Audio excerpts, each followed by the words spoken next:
The Gospel of Matthew, chapter 17. After 6 days, Jesus took with him Peter, James, and John, his brother, and brought them up into a high mountain by themselves. He was changed before them. His face shone like the sun, and his garments became as white as the light. Behold, Moses and Elijah appeared to them, talking with him. Peter answered and said to Jesus, "Lord, it is good for us to be here. If you want, let's make 3 tents here, one for you, one for Moses, and one for Elijah." While he was still speaking, behold, a bright cloud overshadowed them. Behold, a voice came out of the cloud, saying, "This is my beloved Son, in whom I am well pleased.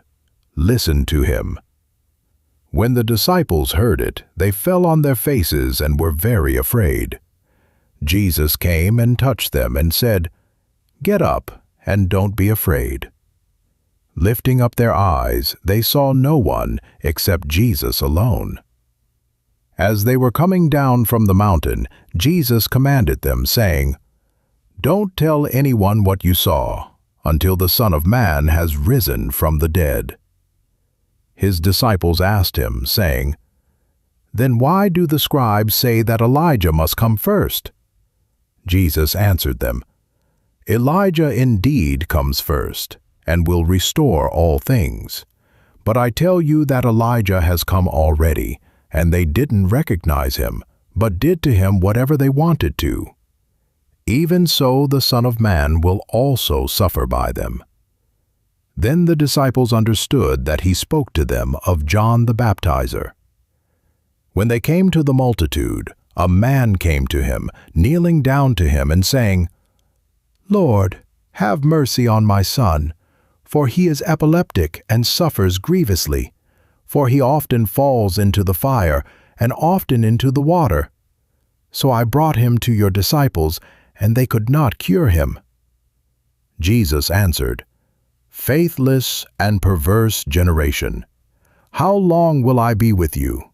How long will I bear with you? Bring him here to me." Jesus rebuked the demon, and it went out of him, and the boy was cured from that hour.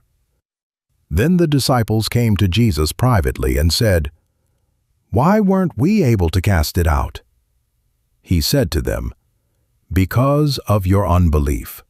For most certainly I tell you, if you have faith as a grain of mustard seed, you will tell this mountain, 'Move from here to there,' and it will move, and nothing will be impossible for you. But this kind doesn't go out except by prayer and fasting." While they were staying in Galilee, Jesus said to them, "The Son of Man is about to be delivered up into the hands of men, and they will kill him, and the 3rd day he will be raised up." They were exceedingly sorry. When they had come to Capernaum, those who collected the didrachma coins came to Peter and said, "Doesn't your teacher pay the didrachma?" He said, "Yes." When he came into the house, Jesus anticipated him, saying, "What do you think, Simon? From whom do the kings of the earth receive toll or tribute? From their children or from strangers?" Peter said to him, "From strangers." Jesus said to him, "Therefore the children are exempt. But, lest we cause them to stumble, go to the sea, cast a hook, and take up the first fish that comes up. When you have opened its mouth, you will find a stater coin. Take that and give it to them for me and you."